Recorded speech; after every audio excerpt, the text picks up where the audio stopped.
ठीक है, मोमेंटम वाली बात। आज का टारगेट मोमेंटम है, आज का टारगेट मोमेंटम है।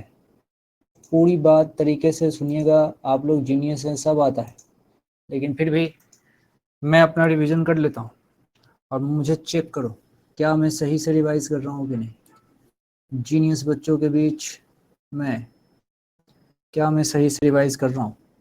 तो चर्चा किस बात की है? चर्चा यहाँ है मोमेंटम की। मोमेंटम की। जीवन में जब जब मोमेंटम बोला जाएगा तब तब वेक्टर फॉर्म में लिखना जरूरी है। मोमेंटम जब भी बोलेंगे वेक्टर फॉर्म में लिखना जरूरी है। वेक्टर फॉर्म का मतलब होता है आई कैप, जे कैप, के कैप के साथ।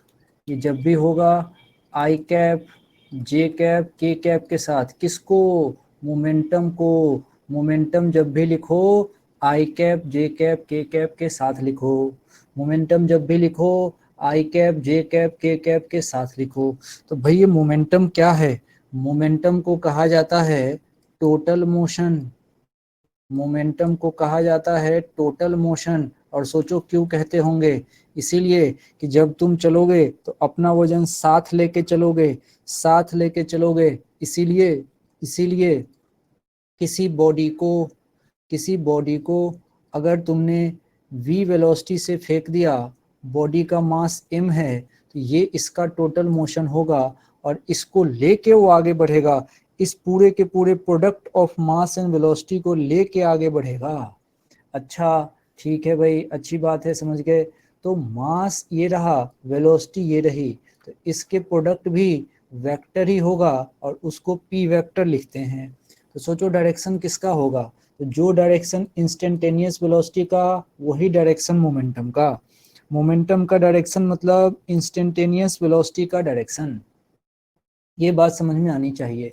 देखो अब यही बात मैंने यहाँ लिख दी है। पहला पॉइंट पढ़ लो, total quantity of motion possessed by moving body is known as momentum of the body। Clear है? इट इज, सेकेंड पॉइंट पढ़ रहा हूँ, it is the product of mass and velocity of body. बहुत बढ़िया। तीसरा point, it is a vector quantity. बहुत अच्छे। Next, direction of momentum is along the instantaneous velocity. चारों के चारों पॉइंट क्लियर हैं, हम आराम से इसको समझ गए। अब देखो, अभी जो बात बोल रहा हूँ वो मॉडर्न फिजिक्स में भी काम आता है। जैसे मोमेंटम, सिर्फ समझो इस बात को, पी वेक्टर के अंदर एम वेक्टर और वी वेक्टर दोनों है। ठीक है, हम चाहते हैं कि छोटी सी चर्चा इसके ऊपर कर लें, छोटी सी चर्चा इसके ऊपर कर लें और इसको एक क्वेश्चन के फॉर्म से समझ लें। तो हम क्या कर रहे हैं, एक बॉडी ले रहे हैं, बॉडी नंबर ए। इसका वजन लेते हैं 2 kg और इसको ऊपर की तरफ फेंक रहे हैं किसी वेलोसिटी से, मान लीजिए 10 मीटर पर सेकेंड। अब ले रहे हैं दूसरी बॉडी, दूसरी बॉडी का नाम है बॉडी नंबर बी।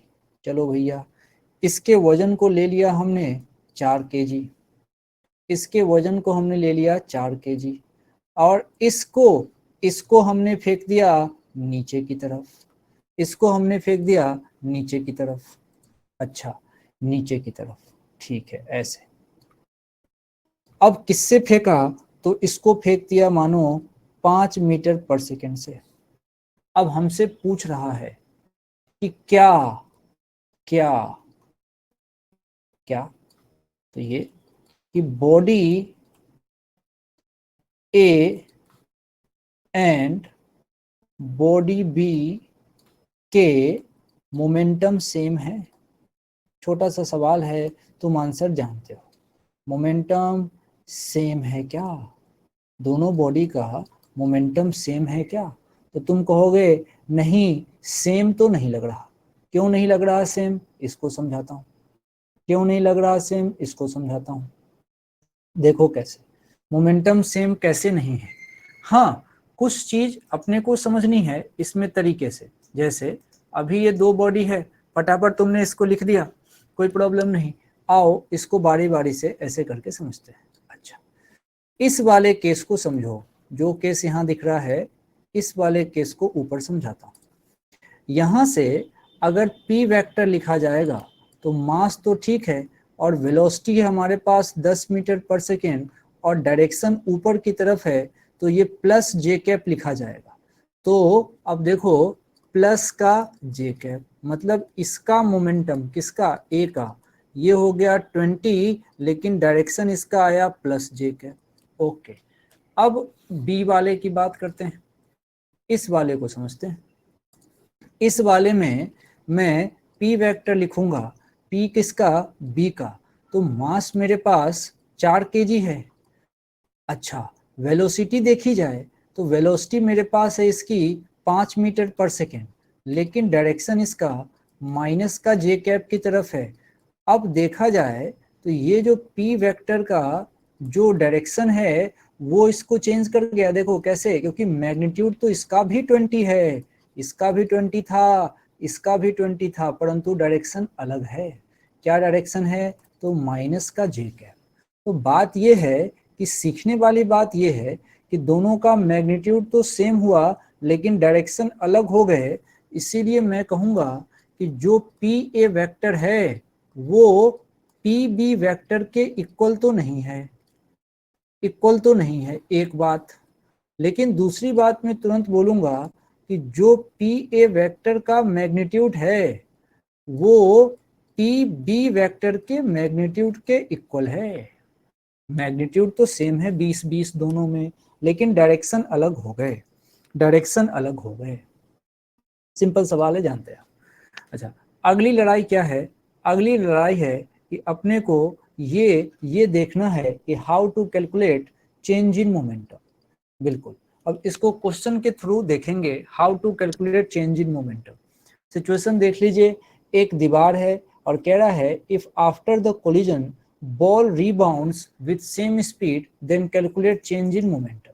ठीक है भाई, कोई दिक्कत नहीं है, कोई दिक्कत नहीं है, कहीं से कोई समस्या इसमें नहीं है। कुछ ब्लैंक स्लाइड मिल जाए तो मजा आ जाएगा। एक दो ब्लैंक स्लाइड इकट्ठा कर लेता हूँ। ये ले भैया,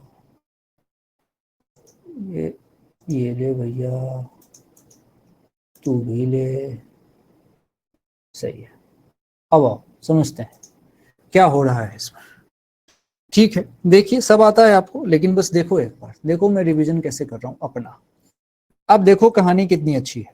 सबसे पहले मुझे चेंज इन मोमेंटम पे बात करनी है। अब कुछ बात समझते हैं, मैं चाहता हूं चेंज इन मोमेंटम निकालना। अब चेंज इन मोमेंटम में क्या ध्यान देना है, अब मैं इसको थोड़ा यहां देखो समझाता हूं। देख भाई, चेंज इन मोमेंटम, तो डेल्टा पी जो तुमको चाहिए होगा, तो उसको, अच्छा चेंज इन मोमेंटम लिखोगे कैसे, तो ऐसे लिखोगे ना उसको, डेल्टा पी वेक्टर। तो ये क्या लिखाएगा, पी वेक्टर की फाइनल वैल्यू में से पी वेक्टर की इनिशियल वैल्यू। लेकिन ऐसे ही फाइनल और इनिशियल बोल के नहीं निकल पाओगे। फाइनल का मतलब होता है कि जो घटना हुई है, इवेंट जो हुआ है, उस इवेंट के जस्ट बाद का मोमेंटम, तुरंत बाद।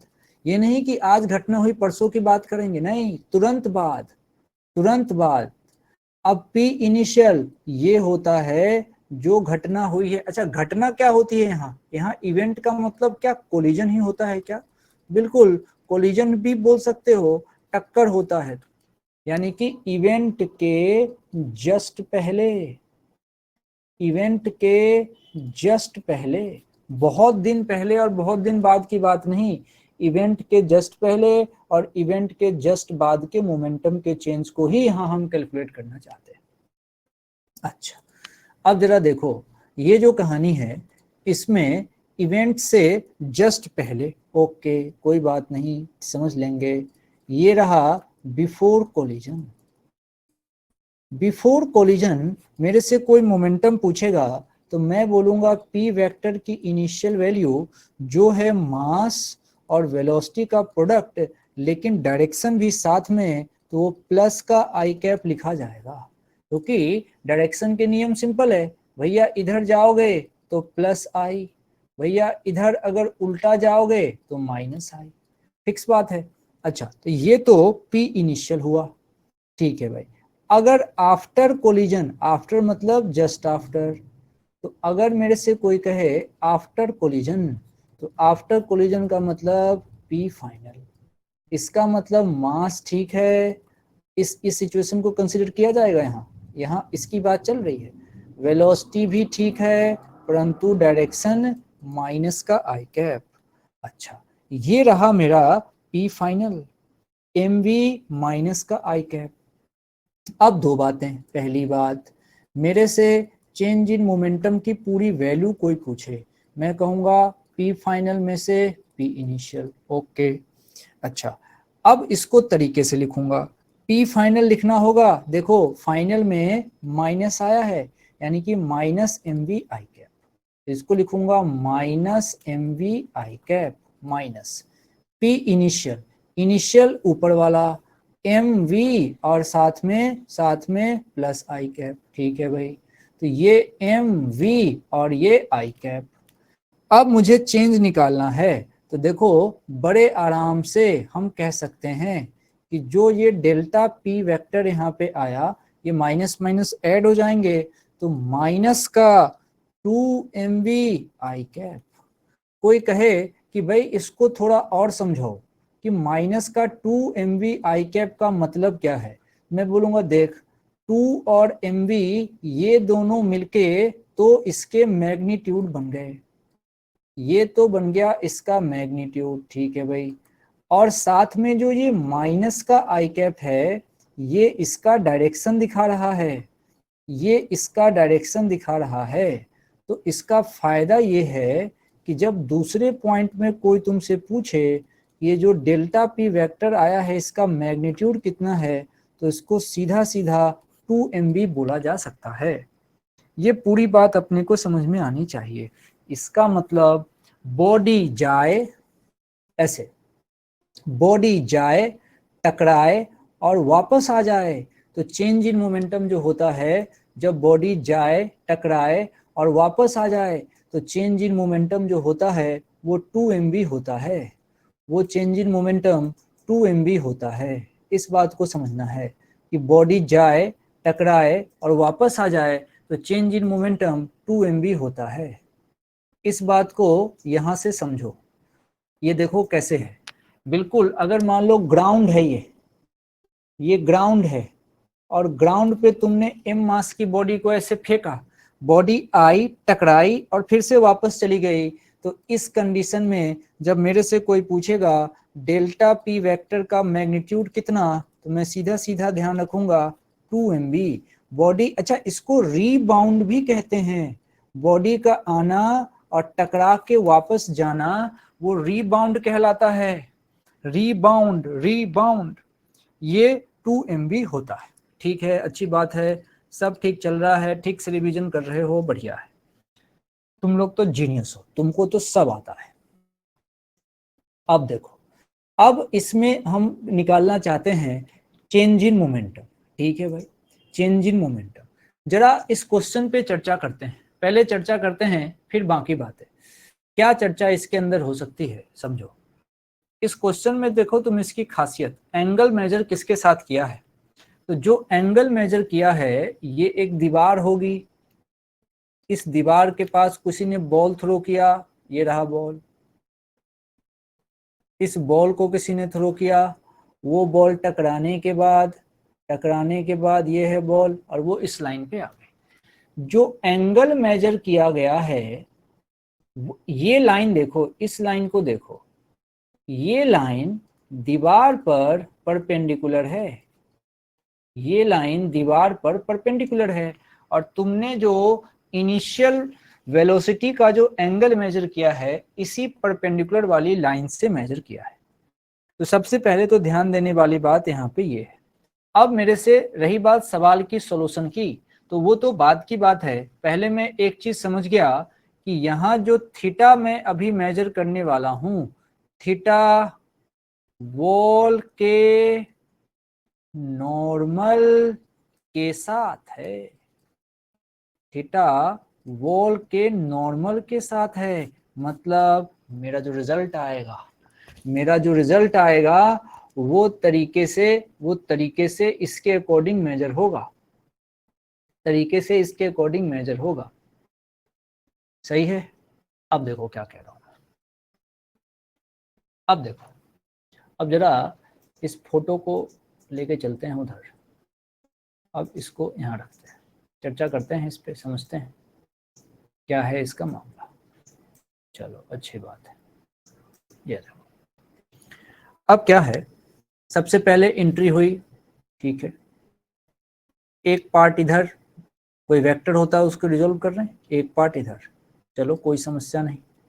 अच्छा, मास m है, वेलोसिटी v है, मास m है, वेलोसिटी v है, तो भाई मास तो ठीक है, वेलोसिटी के कंपोनेंट बनेंगे, एक बनेगा v cos थीटा, क्यों, क्योंकि देखो ये एंगल थीटा है, इसके कारण ये एंगल भी थीटा ही होगा, क्यों, जेड बढ़ रहा है, ऑल्टरनेट इंटीरियर, तो ये थीटा, ये v cos थीटा, तो नीचे की तरफ ये रहा v sin थीटा। ओके, अच्छा जाते समय तो ठीक है, आते समय अरे आते समय भी वही बात होगी, समझो, अब ये थीटा है ये वाला, तो इसके कोरस्पोंडिंग ये वाला भी थीटा ही होगा, और इसके चक्कर में ये बन जाएगा v cos थीटा, और इसके नीचे में ये बनेगा v का sin थीटा, कोई प्रॉब्लम वाली बात नहीं है। अच्छा, ऊपर का जो कंडीशन लिख रहा हूं मैं, जो इस लाइन के ऊपर ऊपर की जो घटना चल रही है, ये तुम देख पा रहे हो, इसको कहते हैं इनिशियल, और जो नीचे नीचे हुआ है इसको तुम कहते हो फाइनल, तो इनिशियल और फाइनल ये रहा। अब हम तरीके से यहाँ मोमेंटम लिख देंगे, बात बन जाएगी।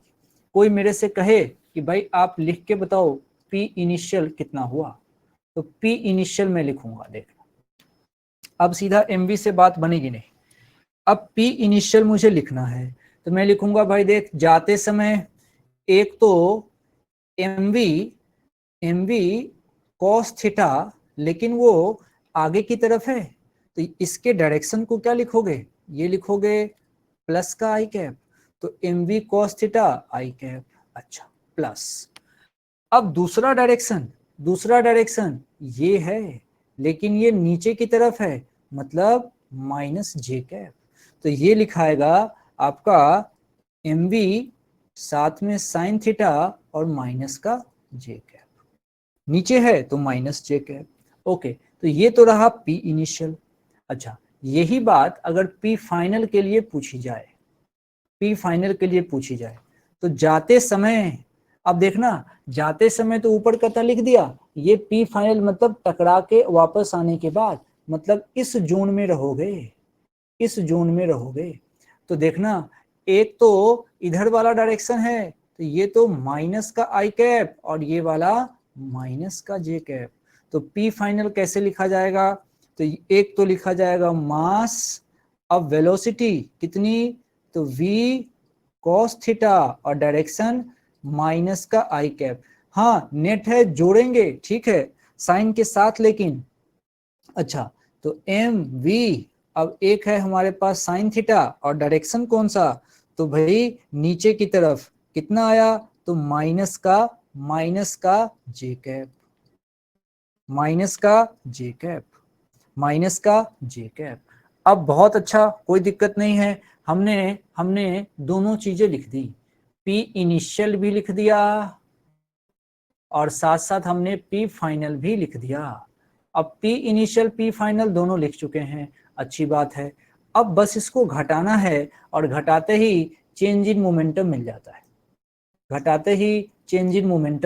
है, अच्छी बात है। चलो अब मुझे, अब तो काम हो गया, डेल्टा पी वेक्टर चाहिए, क्या करूंगा, पी फाइनल में से पी इनिशियल घटा दूंगा, ठीक है भाई, तो जैसे ही पी फाइनल में से पी इनिशियल घटाऊंगा, आराम से देखो, फाइनल नीचे है ग्रीन से और इनिशियल है, मैं इसको घटाऊंगा तो घटाते ही इसमें से साइन वाला कंपोनेंट कैंसिल हो जाएगा, क्यों, माइनस लगेगा और एक माइनस यहाँ पे है, minus minus plus, sign cut जाएगा, सिर्फ और सिर्फ कॉस थीटा वाला बचेगा। और तुमको पता है कि ये जैसे तुम घटाओगे, खुद से घटा के देख लो, ये बनता है 2mv cos theta I cap, 2mv cos theta I cap.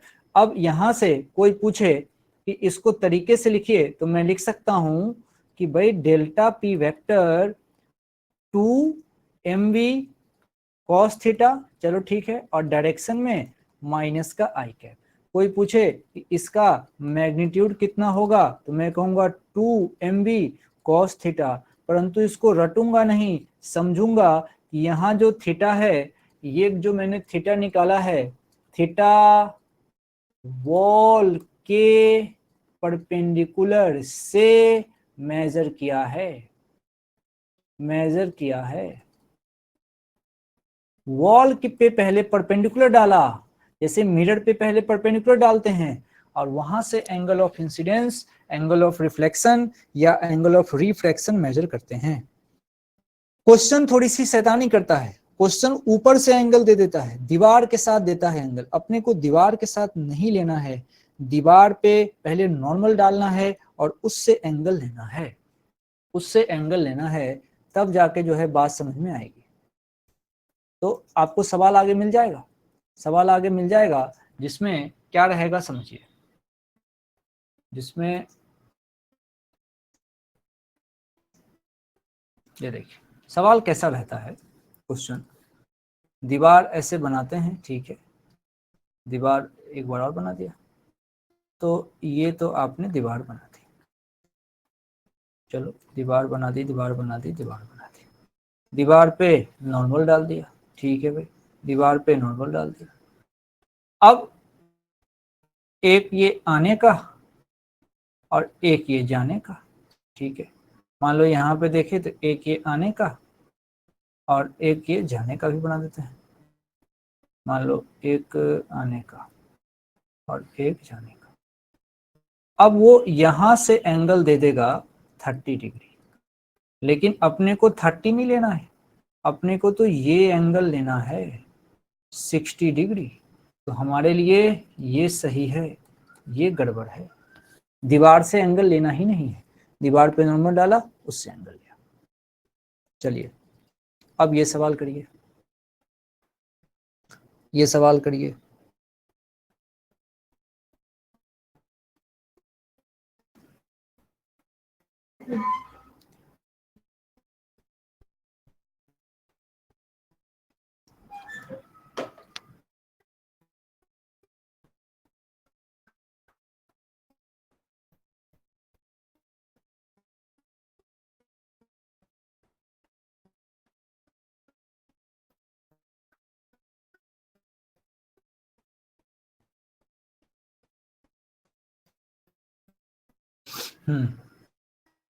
देखा जाए,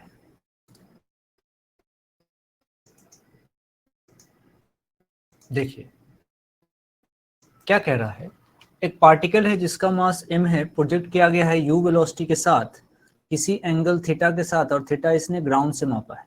हमसे चेंज इन मोमेंटम पूछा है, कहाँ से कहाँ, जहां से फेंका है वहां से और उसके हाईएस्ट पॉइंट पे। तो बिल्कुल बिल्कुल ये प्रोजेक्टाइल है।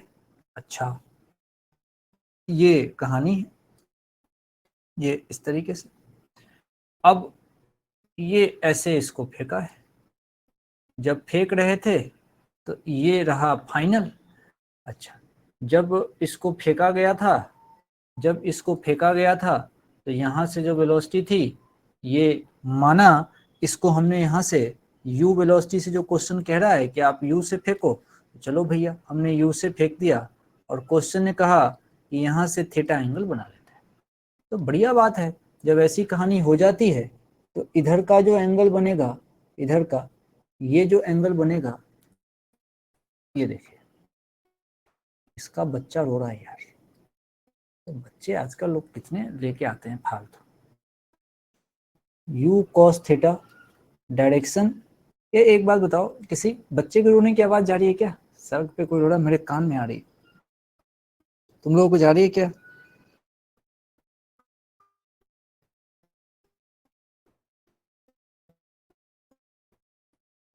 तुम लोगों को जा रही है?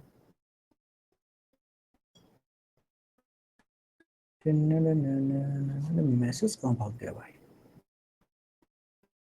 अरे आप लोगों के मैसेज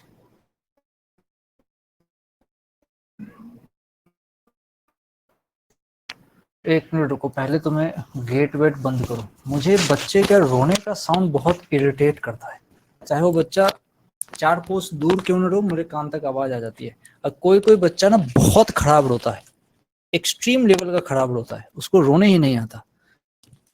बच्चे को रोना सिखाना चाहिए, बच्चा रोए तो थोड़ा क्यूट सा तो लगे।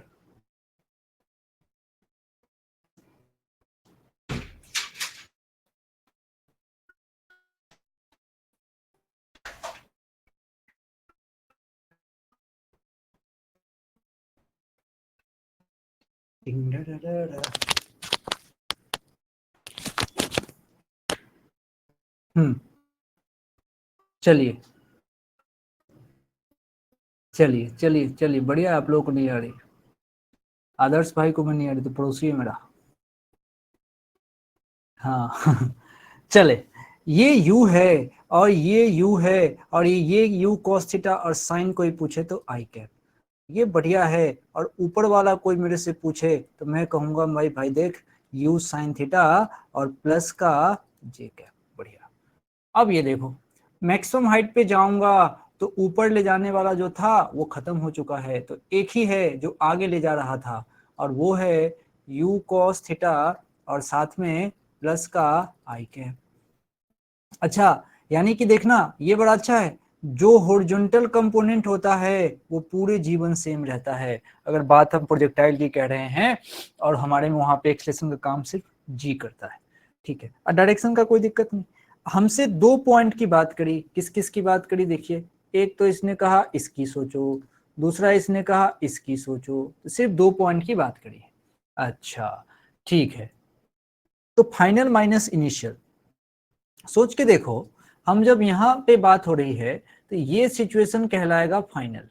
इसने कहा हुआ है कि between initial point and highest point, तो हाईएस्ट पॉइंट का सिचुएशन फाइनल कहलाएगा। अब ये जो सिचुएशन है दिस इज कॉल्ड इनिशियल, ये इनिशियल कहलाएगा। बिल्कुल क्लियर है, इनिशियल फाइनल दोनों हमारे सामने क्रिस्टल क्लियर है, अब तो कोई दिक्कत ही नहीं। अब हमको पी डेल्टा पी का मैग्नीट्यूड या डायरेक्शन मान लो पूरा वेक्टर ही चाहिए, तो मैं लिखूंगा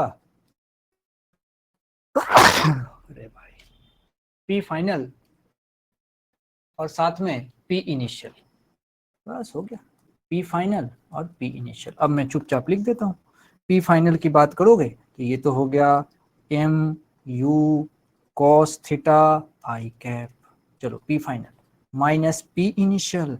अरे पी इनिशियल थोड़ा अच्छे से लिखना, अलग पेन से लिखता हूं, देखना पी इनिशियल में 2 पार्ट था, एक तो आगे लेके जा रहा था कौन, you cos theta I cap, और एक ऊपर लेके जा रहा था कौन, you sin theta J cap.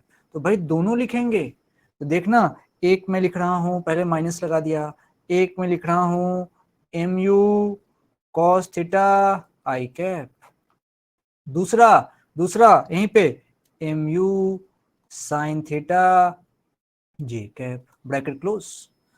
अब मेरे से कोई अगर कहे कि भाई आप तो बताओ ये वैल्यू कितनी आ रही है, तो मैं कहूंगा देखो भैया, ये cos थीटा जो है ये तो गया, यानी कि सिर्फ बचा साइन थीटा, तो डेल्टा पी वेक्टर मेरे पास आया माइनस का एम यू और साइन थीटा और जे कैप, ये डेल्टा पी पूरा का पूरा वेक्टर है ना। अगर हमसे कोई पूछे कि इसका मैग्नीट्यूड कितना, तो मैं बस इसको लिखना सीख जाऊंगा कि भाई इसमें से एम यू साइन थीटा ये तो एक वैल्यू है, और डायरेक्शन है माइनस का जे कैप, तो ये वाला जो सेक्शन है ये डेल्टा पी वेक्टर का मैग्नीट्यूड है, खत्म। अगला सवाल, अगला सवाल देखिए, a particle of mass 2 kg is dropped, बढ़िया सवाल। अच्छा चलो इस सवाल पे आएंगे, और इस सवाल पे आने से पहले थोड़ी सी कहानी समझाना चाहता हूँ।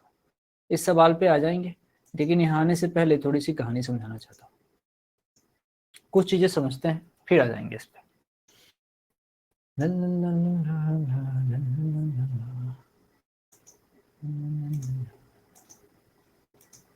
कुछ चीजें समझ लेते हैं, चलो सबसे पहले समझते हैं न्यूटन की कुछ बातें, यानी कि हम समझना चाहते हैं कि जो न्यूटन भैया आए थे उन्होंने अपना लॉ दिया था 3, उसमें से हम चर्चा कर रहे हैं सेकेंड लॉ की। क्यों चर्चा कर रहे हैं समझना, क्योंकि आवाज क्लियर जा रही है क्या? आवाज जा रही है? वॉइस प्रॉब्लम आ रही लिखा है। आवाज क्लियर जा रही है? बताओ, माइक ऊपर लगाऊं? Yes clear, okay done done, ठीक है ठीक है। देवा सरिया इंटरनेट कनेक्शन लगाइए 1500 GB पर डे वाला। चलिए, न्यूटन सेकेंड लॉ की बात करना चाहते हैं। अच्छा, सवाल है क्यों करना चाहते हैं? क्योंकि हमने अभी बात करी है चेंज इन मोमेंटम की। तो जरा सोचो क्या अच्छा होता है चेंज इन मोमेंटम, समझो क्या अच्छा होता है, समझाता हूं। न्यूटन ने सही मायने में क्या कहा था हमसे? न्यूटन ने कहा था भाई देख, चेंज इन मोमेंटम तो हो रहा है, उस चेंज इन मोमेंटम को टाइम से डिवाइड करते ही तुमको फोर्स मिलेगा। न्यूटन ने हमसे इतनी ही बात कही थी कि सब बात सुनते रहना। न्यूटन ने कहा था चेंज इन मोमेंटम को टाइम से डिवाइड करो, फोर्स मिलेगा।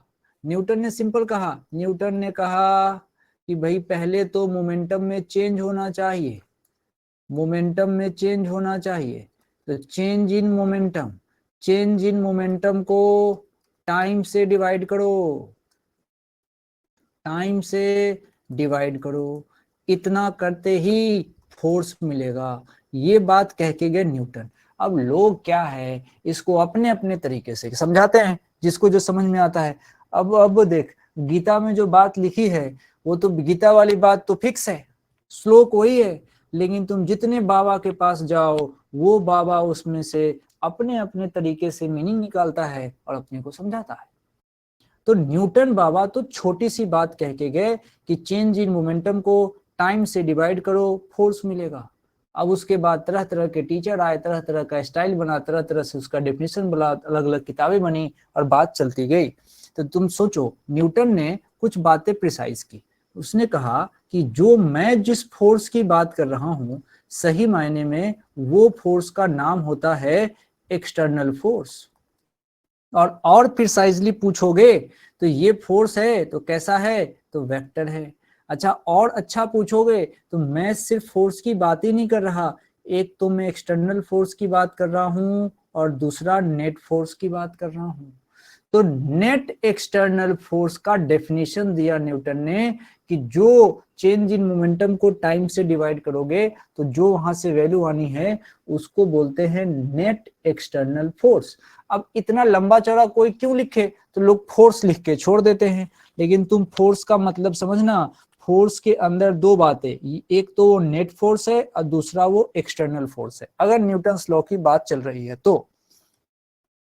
अब इसको थोड़ा मैथ्स आया, मैथ्स ने कहा कि यार चेंज इन मोमेंटम अगर बड़ा रखूंगा तो एवरेज फोर्स मिलेगा, अगर वो बड़ा छोटा हो गया तो ठीक है इंस्टेंटेनियस मिलेगा। अब मैं क्या कहना चाहता हूं समझना, मेरे से कोई कहे एवरेज फोर्स, तब भी जवाब रेडी रहना चाहिए।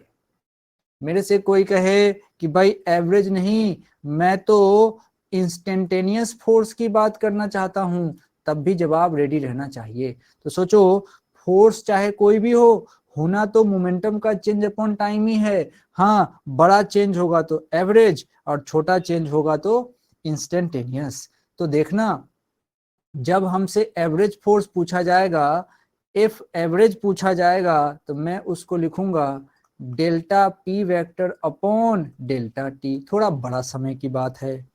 अच्छा, इंस्टेंटेनियस पूछे जाएगा तो इफ इंस्टेंटेनियस लिखूंगा और इसको लिखूंगा डीपी अपॉन dt, ये छोटा चेंज है। ये है बात। फोर्स कैसा है, एक्सटर्नल है, कहीं से कोई दिक्कत वाली बात नहीं है। आओ थोड़ा सा चर्चा और करते हैं।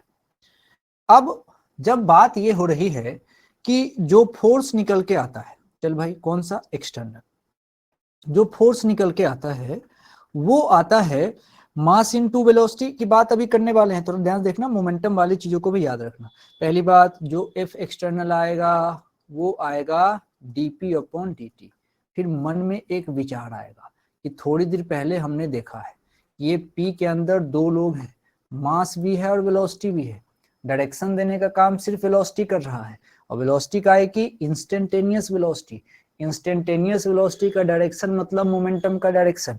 एग्जाम में स्टेटमेंट में सवाल आते हैं, इसीलिए सुनना जरूरी है। अच्छा, अब सोचो यहां से क्या बात लिखी है। ये लिखा है एफ एक्सटर्नल का मतलब डी बाई डी टी, तो ठीक था। अब बचा मास और वेलोसिटी। अब यहां से इसको दो तरीके से सोचना चाहते हैं। अभी सोचो अगर मास कांस्टेंट है, अब चूंकि 90% क्वेश्चन में मास कांस्टेंट होता है, तो तुम यहां से क्या करते हो, मास बाहर निकालते हो और इधर बचता है dv अपॉन dt। अच्छा, और मास बाहर निकालते हो और वेलोसिटी का चेंज समय के साथ, मैं बाइक चला रहा हूं और टाइम टू टाइम वेलोसिटी बदल रहा हूं, मतलब मैं तो बाइक को एक्सलरेट कर रहा हूं। इसका मतलब ये आ गया ma।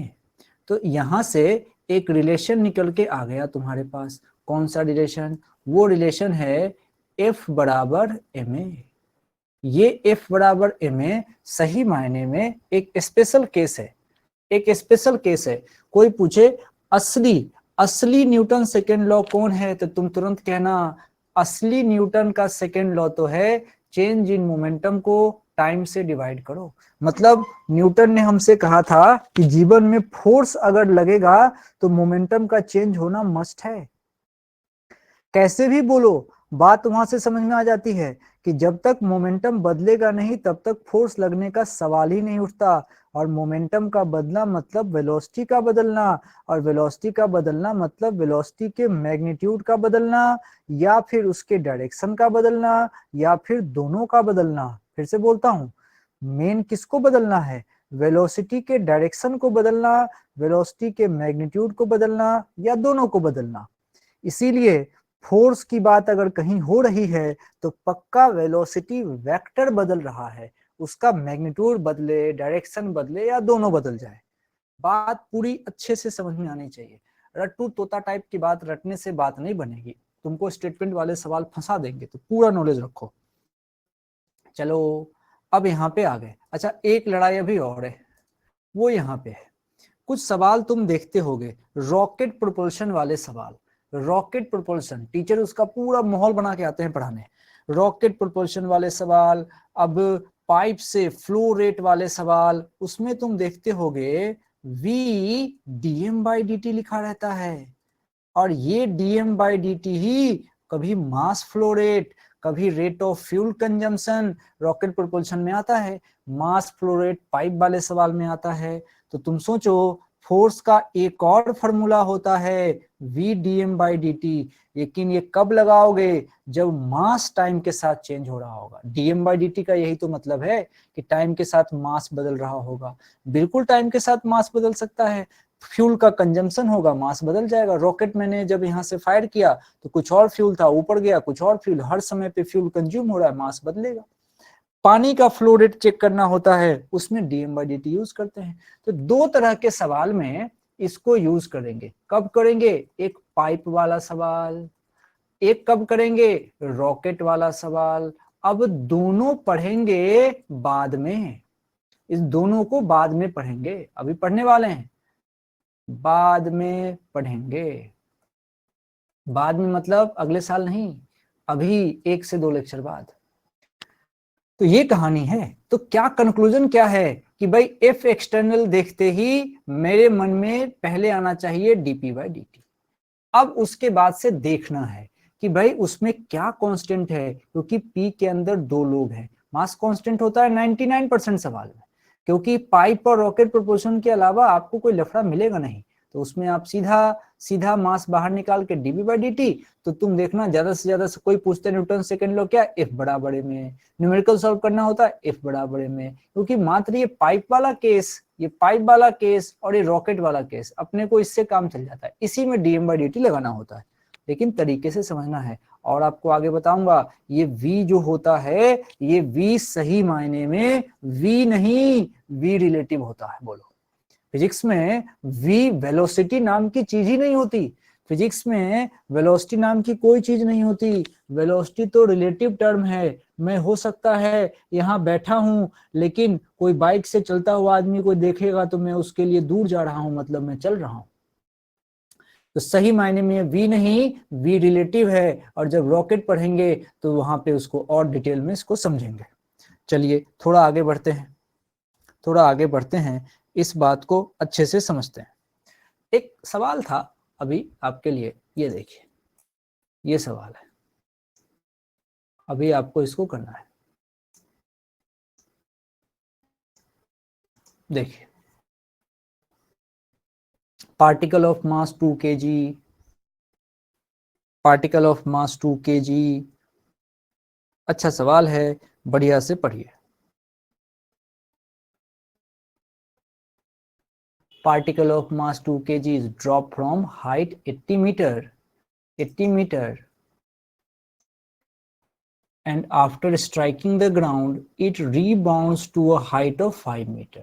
भाई 80 मीटर से गिराया है, रीबाउंड होने के बाद 5 मीटर तक गया है। अच्छा, टाइम ऑफ कांटेक्ट 4 सेकेंड का है। भाई जब तक टाइम देगा नहीं, हम फोर्स कैसे निकालेंगे? फोर्स के लिए मुझे मोमेंटम के चेंज को टाइम से डिवाइड करना पड़ेगा, और खूब सारा टाइम है 0.4 सेकेंड, तो ये एवरेज फोर्स देगा। तो छुप छुपा के हमसे एवरेज फोर्स पूछा गया है। तो एवरेज फोर्स जब पूछा गया है तो जरा कैसे पता चला एवरेज फोर्स पूछा गया है? पहली सवाल बात तो ये है। तो इसका आंसर ये है कि भाई आपको टाइम की एक बढ़िया वैल्यू दे रखी है 0.4 सेकेंड। अब टाइम की एक फाइनाइट वैल्यू हो तो यहां से बात होती है एवरेज फोर्स की, तो तुम क्या निकालोगे?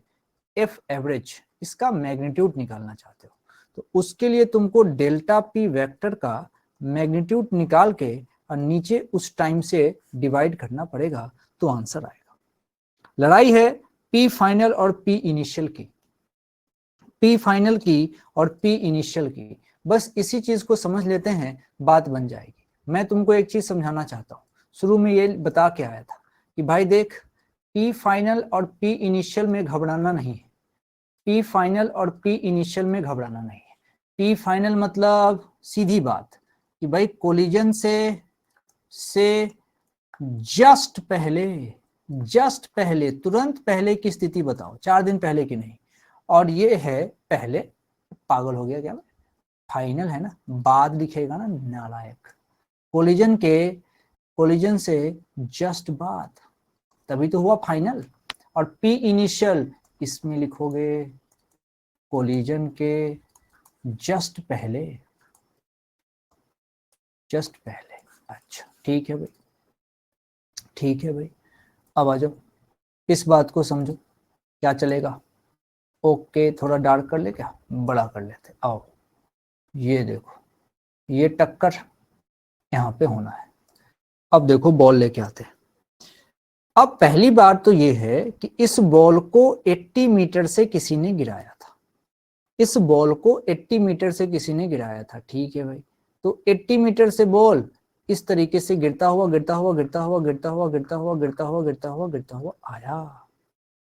80 मीटर से गिरता हुआ आया। भाई 80 मीटर से गिरता हुआ तो आया, लेकिन मुझे पूरी जिंदगी से मतलब थोड़ी है। मुझे तो टक्कर से ठीक पहले,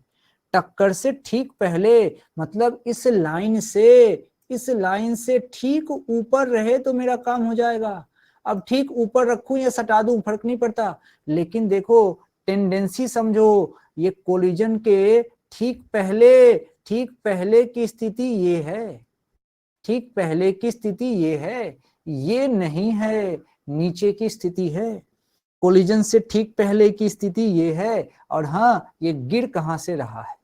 तो भाई ये जो गिर रहा है, ये गिर रहा है 80 मीटर से। ये 80 मीटर से गिर रहा है। ओके, अच्छा, मतलब टकराने से ठीक पहले। ओके, मतलब ये कंडीशन है। अब सवाल ये है कि भाई टकराने से ठीक पहले का तो ये है, तो पी इनिशियल होगा कितना? तो हमको पता है कि जब मैं इसको यहाँ फेंकूंगा, यहाँ से गिराऊंगा, तो यहाँ की जो वेलोसिटी होगी उसको मैं आराम से √2gh से निकाल सकता हूँ। कोई समस्या वाली बात नहीं है। कैसे? अरे इसके बहुत तरीके हैं, कैसे आया इसका देख लो, बहुत उपाय है इसका। पहला उपाय एनर्जी कंजर्वेशन। सोच के देखो, मान लो ये पॉइंट नंबर 1 है, ये पॉइंट नंबर 2 है, भाई कंजर्वेशन ऑफ मैकेनिकल एनर्जी लगा लेते हैं। काइनेमेटिक्स तो बहुत लगा लिया, लगाओ।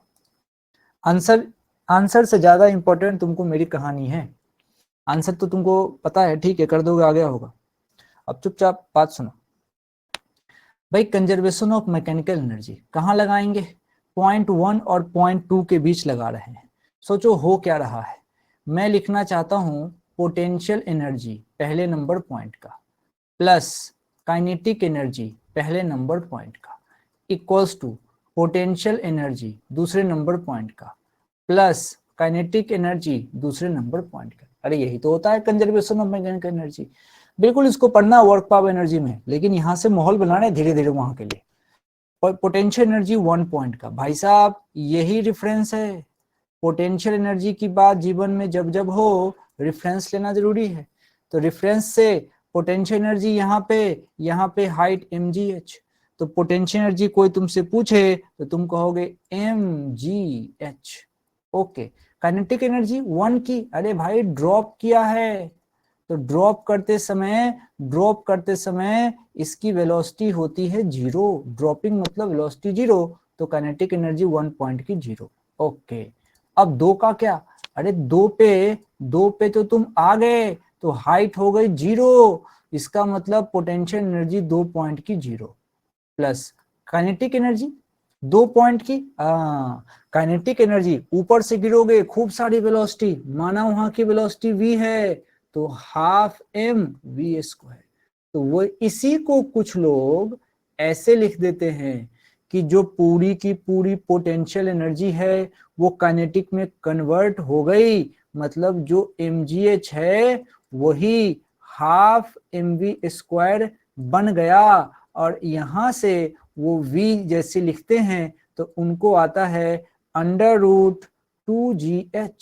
√2gh, हाँ ये काइनेमेटिक्स से भी आता है। और काइनेमेटिक्स से अगर तुम निकालोगे तो काइनेमेटिक्स से आएगा वो v² = u² प्लस 2gh के हेल्प से। लगा सकते हो तुम लगा सकते हो kinematics. v² = u² plus 2gh। क्या करो, नीचे के डायरेक्शन को पॉजिटिव ले लो, तो बस यहां से h निकालते हो तो भी, यहां से v निकालते हो तो भी √2gh आता है। क्यों? क्योंकि ड्रॉप करते समय u को 0 लेते हो। सोचो दोनों तरीके से बनेगा। हम कंजर्वेशन ऑफ मैकेनिकल एनर्जी भी लगा सकते हैं या फिर काइनेमेटिक्स लगा दो। दूसरा मेथड यहां बता दिया, दोनों से आएगा। मैंने जानबूझ के यहाँ कंजर्वेशन ऑफ मैकेनिकल एनर्जी सिखाया, क्योंकि अब जो वर्क पावर एनर्जी आएगा तो आप समझिए कंजर्वेशन ऑफ मैकेनिकल एनर्जी और काइनेमेटिक्स का इक्वेशन ये अलग अलग नहीं है, बस लिखने आना चाहिए। गौर से देखो इसको, इसमें किसी को दिक्कत है तो पूछ सकता है भाई। नई चीज हो गई, कोई दिक्कत है तो दिक्कत का डी टाइप करिए, और आगे बढ़ना चाहते हैं तो ए टाइप करिए। दिक्कत है तो डी टाइप करिए, आगे बढ़ना चाहते हैं तो ए टाइप करिए। जिसको दिक्कत आएगी उसके लिए मैं स्पीकर ऑन कर दूंगा, आप पूछ सकते हैं। ओके, एक ए आया है, मतलब आप चाहते हैं आगे बढ़े। ओके ठीक है, आप सब अच्छे हैं। अब इस चीज को और बेहतर तरीके से कैसे समझा जा सकता है? अभी देखो, सवाल तो एक बहाना है, इसमें सवाल बहाना है, आंसर तो बहाना है। पूरी कहानी चलेगी इसी की हेल्प से। आंसर तो अपने को कोई लेना देना नहीं अभी। अब देखो, अब तो पहली बात कोलिजन से जस्ट पहले की बात हो चुकी है। अब सोचो टक्कर होगा। अब देखो, अब टक्कर मान लो हो गया। अब देख, टकराने के बाद भाई आया, टकरा लिया। टकराने के बाद की स्थिति ये होगी कि आफ्टर कोलिजन ये भागेगा ऊपर की तरफ। आफ्टर कोलिजन ये भागेगा ऊपर की तरफ भागेगा। सोचो, जब ये ऊपर की तरफ भागेगा तो भागते भागते कहां तक जाएगा, तो मात्र 5 मीटर तक जा पाएगा। क्वेश्चन ने कहा है कि भागते भागते ये ज्यादा दूर तक नहीं, ये सिर्फ और सिर्फ 5 मीटर तक जाएगा। तो मतलब 5 मीटर पे जाने के बाद 5 मीटर पे जाने के बाद इसकी वेलोसिटी फिर से 0 हो जानी है। तो ये दूरी कोलिजन के बाद, अब देखो समझो इस बात को, ऐसे जो हम चल रहे हैं ना ये कहानी, तो ये 5 मीटर तक गया है। तो सोचो 5 मीटर पे गया है तो ये यहाँ पे तो ये ऐसे फिर पहुंचा होगा, लेकिन मेरे लिए ये काम का है ही नहीं, क्योंकि ये जो सिचुएशन है ये है कोलिजन के जस्ट बाद, कोलिजन के जस्ट बाद ये है। हाँ, कोलिजन से ठीक पहले का सिचुएशन अगर तुम मेरे से पूछोगे तो भैया इसको यहां से ड्रॉप किया था 80 मीटर से, आते आते आते आते आते आते आते ये यहाँ पे यहाँ आके गिरा, और कोलिजन से ठीक पहले की वेलोसिटी ये थी। हाँ, तो ये था बिफोर कोलिजन और ये है आफ्टर कोलिजन, ये वाला आफ्टर कोलिजन, बिफोर ये आफ्टर ये। हाँ, इसी लाइन में हुआ होगा, जिस लाइन में आया है उसी लाइन में गया होगा, हमने समझने के लिए अलग बनाया है, समझने के लिए अलग बनाया है। अब देखो ये बात मजेदार है, कोलिजन के बाद की स्थिति, कोलिजन के पहले की स्थिति। अब जरा सोच के देखो, मैं इसमें इसको तरीके से दूसरे पेन से करता हूं, ध्यान दीजिएगा, तरीके से दूसरे पेन से करता हूं, ध्यान दीजिएगा। आइए समझते हैं, बहुत बढ़िया तरीके से समझना। सोचो जब ये इसके ऊपर गया नहीं तो यहाँ पे जाने के बाद जो इसकी वेलोसिटी हुई होगी दोस्त, वो हो गई होगी 0। सोचो, और टकराने के बाद से जब ऊपर गया था तो इसकी वेलोसिटी इस तरीके से। अब जरा सोचो, अब तरीके से वहां की वेलोसिटी कैसे निकाल सकते हैं? मेरे पास सिचुएशन है, मैं निकालूं तो निकालूं कैसे? तो भाई देख, यहाँ पे एनर्जी कंजर्वेशन फिर से काम आएगा, और एनर्जी कंजर्वेशन जहां लग सकता है वहां काइनेमेटिक्स का इक्वेशन भी लग सकता है, दोनों एक है। जब एयर रेजिस्टेंस नहीं हो, कोई डिस्टर्ब करने वाला फोर्स नहीं हो, कोई एनर्जी लॉस करने वाला फोर्स नहीं हो, तभी एनर्जी कंजर्व रह सकती है, नाम ही कंजर्व है, बचा के रखो। जो एनर्जी है वही मिलेगी, कब मिलेगी? जब लेने वाला कोई नहीं है। आज मैंने अपने जेब में 50 रुपए रखे, कल जेब ढूंढा तो 50 रुपए ही मिलेंगे। कब? जब तक कोई लेगा नहीं, मतलब कोई जब खर्च करने वाला है नहीं, कोई डिसिपेटिव फोर्स नहीं है, डिसिपेटिव मैंने तो लॉस करने वाला, तो उस कंडीशन में एनर्जी सेम रहती है। ठीक है भाई, मान गए। अब आओ, मान लो इस पॉइंट का नाम 3 है, अब 3 से कंफ्यूजन हो जाएगा, चलो XY नाम दे देता हूं, या PQ ले देता हूं। ये पॉइंट का नाम P, इसका नाम Q, नेम ऑफ पॉइंट दिया है। चलो एनर्जी कंजर्वेशन सीखते हैं। तो मैं चाहता हूं फिर से कंजर्वेशन ऑफ मैकेनिकल एनर्जी कम लगाते हैं। अच्छा, तो क्या होता है भाई, जो एनर्जी अपने पास एक पॉइंट P की है, वही एनर्जी मेरे पास Q की भी होनी चाहिए। तो मैं लिखता हूं, क्या लिखूंगा समझना, kinetic energy P plus potential energy P equals to kinetic energy Q plus potential energy Q।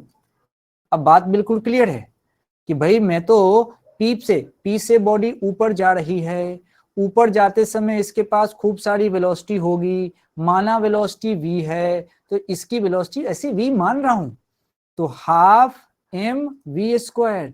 सोचो पोटेंशियल एनर्जी, अरे ये रेफरेंस है, यहां से तो हाइट शुरू हुई है, तो पोटेंशियल एनर्जी यहाँ पे 0 इक्वल्स टू Q की काइनेटिक एनर्जी, अरे Q टॉप मोस्ट पॉइंट है, यहाँ पे जाके बॉडी रुक गई है, देखो वेलोसिटी वहां की 0, ये हो गई 0, प्लस पोटेंशियल एनर्जी Q की पोटेंशियल एनर्जी, ओहो ये तो इसकी हाइट है, ये देखो 5 मीटर ऊपर, ये इसकी हाइट है, यानी कि यहाँ पे पोटेंशियल एनर्जी mgh। तुमको लग रहा होगा अरे तो पहले जैसा बन रहा है, हाँ हाइट अलग है लेकिन बात तो वही है mgh। तो यहाँ भी तो वही हुआ कि जो काइनेटिक एनर्जी थी वो पूरी की पूरी पोटेंशियल एनर्जी में कन्वर्ट हो गई। लोग ऐसे भी बोलते हैं। अब फिर से देखो, kinetic energy half mv², potential energy mgh। वापस गौर से सुनना मेरी बात को, m से m कट गया और यहाँ पे v बराबर वापस आ गया √2gh। तो तुमको लगा होगा कि अच्छा इसीलिए तो काइनेमेटिक्स के फॉर्मूले में मास नहीं आता है, क्योंकि एनर्जी कंजर्वेशन के चक्कर में वो मास कट जाता है। इसीलिए तुम जो काइनेमेटिक्स इक्वेशन पढ़ते हो वहां से मास वहां से हट जाता है। तो वहां पे एनर्जी कंजर्वेशन और काइनेमेटिक्स का इक्वेशन में कोई अंतर नहीं है, बस समझ में आना चाहिए।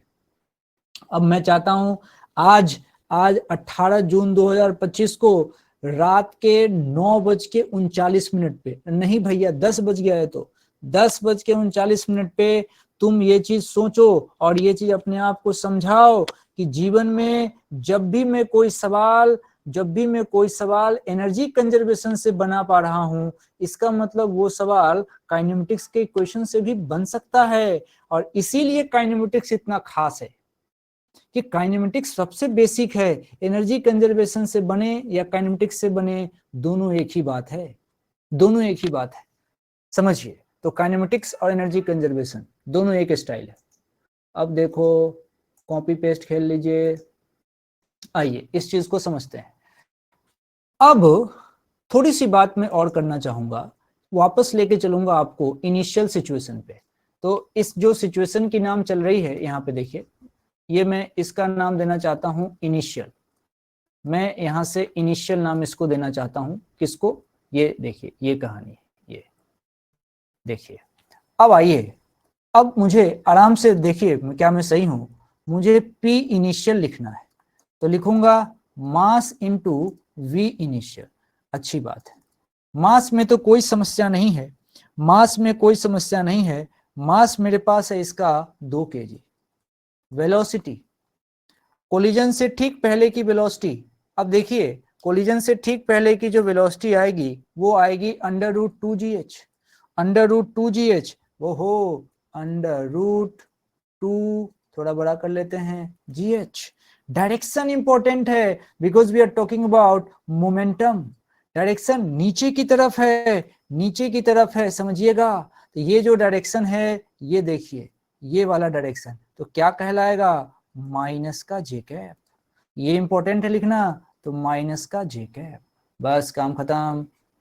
अब P इनिशियल कोई पूछे तो उसको सीधे सीधे कह सकते हैं, G की जगह पे क्या करो, देखो वैल्यू रखो, 2 को 2 रखो, √ खूब सारा ले लो, 2 रख लो, G के जगह पे 10 रख लो, H के जगह भैया 80 रखने का। अब ये आया माइनस जे कैप। अब P इनिशियल, अब 2 गुने 10, 20, 80, 40, ये देखो ये आ गया तुम्हारे पास 80। क्या 80? माइनस का जे कैप। मैं तो ऐसे लिख लेता हूं, मैं माइनस का 80 जे कैप लिखने से अच्छा मैं इसको ऐसे लिख देता हूं, 80 और बाद में माइनस का जे कैप, ताकि पूरा क्लियर दिखे कि 80 तो मैग्नीट्यूड है, माइनस जे कैप डायरेक्शन है। अच्छा, तो हमने P इनिशियल निकाल लिया। अब लड़ाई किसकी है भाई? अब लड़ाई है P फाइनल की। P फाइनल की, तो P फाइनल क्या लिखेंगे? वो लिखेंगे मास इंटू वेलोसिटी फाइनल वाला वेक्टर। अच्छा, वेलोसिटी फाइनल वाला वेक्टर है, मास तो चलो कोई दिक्कत नहीं 2 है, वेलोसिटी फाइनल, अरे ये भी तो वही आया था √2gh, लेकिन ये h अलग है, ये h अलग है, तो इसका नाम बदल लेते हैं, क्या दिक्कत है? देखो √2gh को h डैश कर दो, h डैश कर दो, इतना ही तो आएगा। और ऊपर की तरफ जाएगा टक्कर के ठीक बाद तो प्लस जे कैप, समझो। ये देखो टक्कर के बाद ऊपर जाएगा तो प्लस का जे कैप। इस 5 मीटर का नाम h डैश रख लिया है, इसी चक्कर में ये h डैश हो गया, ये भी h डैश हो गया, ये भी h डैश हो गया, आराम से, कोई दिक्कत ही नहीं है। अब बस हो गया। नाउ कीप द वैल्यू, अब देखो भैया P फाइनल बराबर 2, कोई दिक्कत नहीं, अंडर रूट क्या ये 2 जी 10, H डैश कितना मात्र 5, क्योंकि 5 ही गया था, और डायरेक्शन कितना प्लस का जे कैप। अब देखो ये P फाइनल जो मेरा हुआ है 10 गुने 5 50, 210 और 2 20, यानी कि 20 का जे कैप, 20 का जे कैप। ये क्या है, ये P फाइनल है। तो P फाइनल अपने को पता चल गया कितना, 20 का जे कैप, और P इनिशियल हमने निकाला था, P इनिशियल कितना 80 का जे कैप। ये P इनिशियल 80 का जे कैप, लेकिन माइनस में। अब अगला काम और आखिरी काम, सिर्फ आखिरी काम अब बचा है। देखो अब तो तुम जीनियस हो, सिर्फ और सिर्फ इसको सॉल्व करोगे। तो तुम कहोगे आपको क्या चाहिए था, आपको चाहिए था डेल्टा P वेक्टर। तो कैसे मिलेगा, P फाइनल वेक्टर में से P इनिशियल वेक्टर को घटा लो। ओके, तो P फाइनल क्या लाए हो, तो भाई 20 का जे कैप माइनस P इनिशियल क्या है, तो वो है माइनस का 80 जे कैप। सॉल्व करोगे तो क्या आया, तो डेल्टा P वेक्टर आ गया, ऐड हो गया वो, तो 100। समझिए, अब ये 100 का जे कैप आया, समझो, डेल्टा P वेक्टर 100 का जे कैप आया। लेकिन लड़ाई तो यहाँ फोर्स की है। तो फोर्स होता क्या है, फोर्स का मतलब होता है जो तुम्हारे पास मोमेंटम का चेंज हो उसको तुम टाइम से डिवाइड कर दो। क्वेश्चन ने कहा था कि जो हमारे पास मोमेंटम का चेंज कितने समय के लिए हुआ है, तो 0.4 सेकेंड के लिए। ये कहाँ है, मैंने नहीं दिया, गिवन था क्वेश्चन में। अब ये पॉइंट का ऊपर जाएगा तो ये बच जाएगा 250 न्यूटन, और यही मेरा आंसर होगा, यही मेरा आंसर होगा। बिल्कुल क्रिस्टल क्लियर बात है कि आपको पहले P इनिशियल की पूरी जानकारी होनी चाहिए, P फाइनल की पूरी जानकारी होनी चाहिए साइन के साथ। उसके बाद आपको डेल्टा P निकालना है, उसका मैग्नीट्यूड लिखिए, टाइम से डिवाइड कीजिए, आंसर पाइए। आराम से बात कर सकते हैं और इस तरीके से एवरेज फोर्स निकल के आ जाएगा।